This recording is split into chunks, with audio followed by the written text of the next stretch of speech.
Good morning, everybody. Welcome back to the channel for another video today. Today, I actually want to share some really cool, new, interesting information with you guys in regards to stopping GLP-1 therapy and what happens after that. So for months and months, probably close to a year now, we've all been saying you have to be on these medicines for life. Look at this study that shows that, look at that study that shows that. And most of those studies have been driven by the pharmaceutical companies that put out the medicine. So by Novo Nordisk or by Eli Lilly.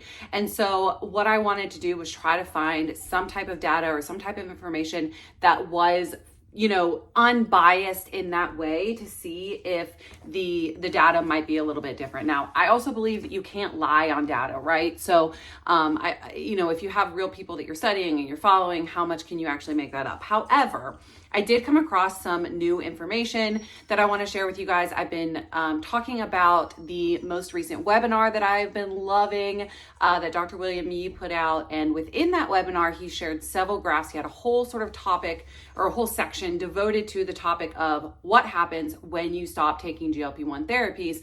And so he shared a couple of really good graphs that I am going to be sharing with you guys throughout this video as well. If you missed my video yesterday, I did link below the webinar and gave the password to it. You can go and watch that if you are interested. It's got a ton of really good information in it.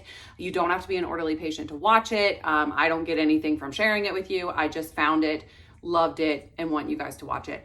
I do want to address, obviously, the news that came out last night that the preliminary injunction was denied by the judge in the OFA case, meaning that, as of right now, the March 19th timeline is going to be in effect. However, I don't want to comment too much on that right now because it is still developing and they can appeal the decision. We just don't know yet. So On the Pen did release that within his Facebook group last night. It's kind of all over Reddit that the injunction was denied, but that was just yesterday. And so I don't know what's going to happen within that. So I do want to acknowledge that I did see that information, but I don't know what's going to go with that. But let's get back to the topic of today's video. So within that webinar, Dr. Yee showed a slide that showed the percentage of people that stopped taking GLP-1s at different month milestones within their journey. So 26.2% stopped taking GLP-1 by the 3-month mark. And most obviously, the reason for that is side effects, which we talked about yesterday. You can go and watch that video if you didn't see it. 30.8% have stopped by the 6-month mark. This could be they reached their weight loss goal. This could be they can't afford the medication anymore, side effects, several different reasons why this obviously could be happening. And then 36.5% of people have stopped taking the drug by the 12-month mark. And again, this could be they reached their weight loss goal. They think that they want to try it without it, so on and so forth. So what happens when you stop, right? So again, most data has suggested that you're going to have to be on this medicine forever, yada, yada, yada. However, there was some really promising information that Dr. Yee shared within this webinar that I want to share with you guys as well. So you're going to see a graph pop up right here. The graph, just looking at it, is a little bit difficult to read. It's a little bit hard to follow. So I'm going to explain what the numbers mean as well. So the graph has it broken down into percentage of regain, percentage of maintaining, percentage of additional weight loss, all of that. So and those are color coded on the x-axis, you can see there, and then the months that they went off of the medicine and how long they've been off of it is on the opposite axis. So 18 to 20% of people that stop taking GLP-1, this graph is actually specifically speaking about semaglutide, right? But we can assume that the tirzepatide numbers would be very similar, right? Because the GLP-1 and how it functions in their body. I had to get up and let him in. He was whining at the door. I don't know if you could hear that or not, but hopefully he will calm down. So anyways, 18 to 20% of people that stopped taking GLP-1, semaglutide specifically, regained everything. So regained 100% of what they had lost while on the medication. And now that's the number that's kind of scary, right? Like 20% regaining everything is a bit much, right?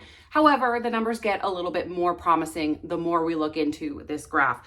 The next number is that 26% of people had some weight regain. So that could be anywhere from like 25% of their weight to 99% of their weight, but they did not regain 100% of their weight loss. Now, again, those two numbers together are scary. That adds up to 20% and 26%, 46%. Almost half of the people regain either all of their weight or some of their weight. And that is definitely scary, right? But I would like to assume that that group of people, most of them would fall into the category of the people that did not change their lifestyle habits, did not make the change while they were using the GLP-1 as a tool. Now, I don't know those people. I didn't follow those people. I can't say 100% that that's what happened. But with the rest of the data, one could assume that that group of people did not make the necessary lifestyle changes to be effective at all. Like if you gain 100% of your weight back after just stopping the drug, most likely you didn't make any lifestyle changes. You're not exercising more. You're not watching what you're eating, trying to eat less processed foods and all of that. Would lead to weight regain, right? It's like when you go off any diet, if you're in a calorie deficit and then you decide that you're going to go off the diet and you eat normal or go back to eating the same way you were before, you regain all the weight. So it's similar to that. The next category is a 20% of people actually maintained their weight loss. So I would assume these are people that continued to do their new lifestyle and keep up with the new lifestyle changes that they made throughout their journey using the GLP-1, and they have, continued that throughout this process. You are just a little on edge today. So those people, one could assume, kept up their new lifestyle, continued exercising, continued trying to eat clean, whatever. And that is good news, right? Like that's news that we want to hear. I am a lifer. I've said that before. I'll say it again. I always think that I am going to be somebody that is using a GLP-1 medication as a tool, even if it's a very small dose. I do think that that is going to be in my life forever. However, maybe that's just coming from me not having confidence in myself and the changes that I've made, or fear maybe is part of that for myself and for many others. I'm sure some of you can relate to that. Just the fear of going back and not having the GLP-1. Am I going to be able to do it? And so I think it can boost our confidence a little bit to see that not just 20% of people maintain their weight loss, but as I'm about to share with you, a good percentage of people actually continue to lose weight throughout the process and have lost a good bit more weight. So of the next group of people, 17 to 19% saw some type of additional weight loss. So 17% of people saw additional weight loss that was anywhere from 26% to 100% of the weight that they had lost. So they almost doubled their weight loss after stopping semaglutide. 19% of people doubled their weight loss. So we had 46% of people that regained weight. So they either regained all of their weight or they regained some of their weight, right? So we had that 46% group. Then we have 20, 17, and 19, which adds up to 54% of people who either maintained their weight loss or lost more weight. This graph, when I saw this, I think that this was the biggest takeaway from that webinar, was that, doctors will tell you, and Dr. Yi himself is one that it's like, no, this doesn't have to be a permanent thing. This can be something that you transition off of and that you adjust and that you are able to maintain your new lifestyle after the use of GLP-1s or with a very, very, very low maintenance dose. And so he made sure that he shared that information because it's powerful, right? Over half of people maintained their weight loss or went on to lose additional weight. Does that change my mind personally in terms of me being on it forever? Again, no, because I just don't know that I have the confidence in myself. And I think that is a journey that is going to take some time. And I think that probably a lot of you can relate to that. That's why I've always said that I think that therapy and mental health treatment needs to be a big part of the GLP-1 treatment plan, because there is this huge mental factor. There's a big part of it is a mental thing that we need to correct within ourselves if we're able to be successful in this journey long term. And so part of me not wanting to stop, part of you not wanting to stop, could just be that we just don't have the mental confidence in our new skills and in ourselves. And, we were given this tool that turned off our food noise, right? Turned off our cravings, made us less hungry, but ultimately turned off our food noise. And we don't necessarily want to go back to the point where we have to battle those things again. And so it is a huge mental game.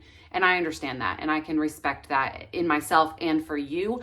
But what would I be if I didn't share the promising data, right? Like, what would I be if I sat here and told you guys every single day, like, you need to be on this for life. You're never going to be able to get off of it. That doesn't do you any good, and it doesn't do me any good. So when I see new data that is promising or is not promising, like, I want to share the more real, the more newer information. So again, I am so thankful to Dr. Yi for putting out this graph, and he was very forthcoming. If you watch that webinar, you know, in the beginning of the webinar where he was like, I'm not going to touch on GLP-1 supplements, and I'm not going to touch on anything that cannot be medically backed. And he said that up front, like, before I field questions, I'm not going to talk about these things that I can't medically explain or medically prove. And so I was very thankful in that to Orderly and to him, that he was coming at this from a medical background and explaining things in a medically provable way. So I find this very promising. I want to know what you guys think below. It suggests that over half of us should be able to get off our weight, loss meds, the GLP-1s, and maintain our weight loss.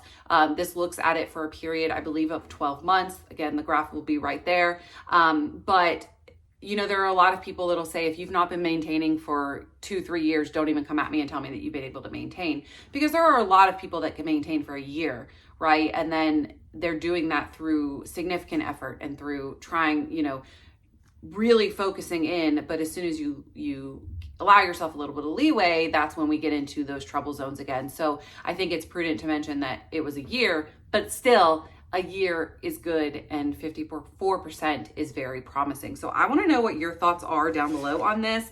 I also want to know what your thoughts on the OFA ruling, or the judge ruling yesterday, is.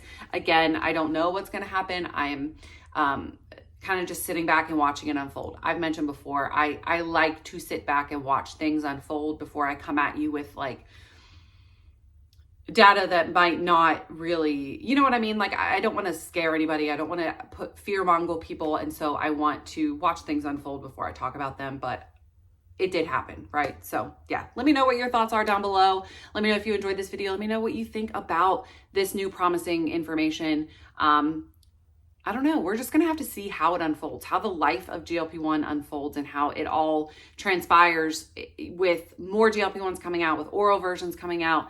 Is this going to be like a blood pressure med where somebody takes their pill for the rest of their life so that they don't have to worry about the possibility? I think that that's one thing that's good, is that I don't have to, by being on GLP-1s, I don't have to fear that I'm going to regain my weight, right?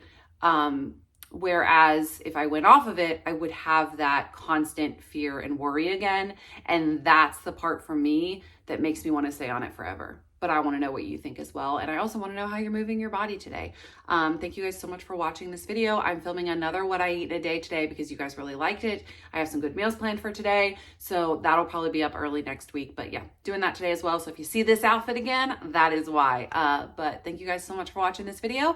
And I will see you guys on maybe tomorrow, if not on Monday. You guys know I post Monday through Thursday, sometimes on Friday if I'm feeling spicy, if not, you know. So thank you guys so much for watching this video, and I will see you in the next one. Have a great day, guys. Bye.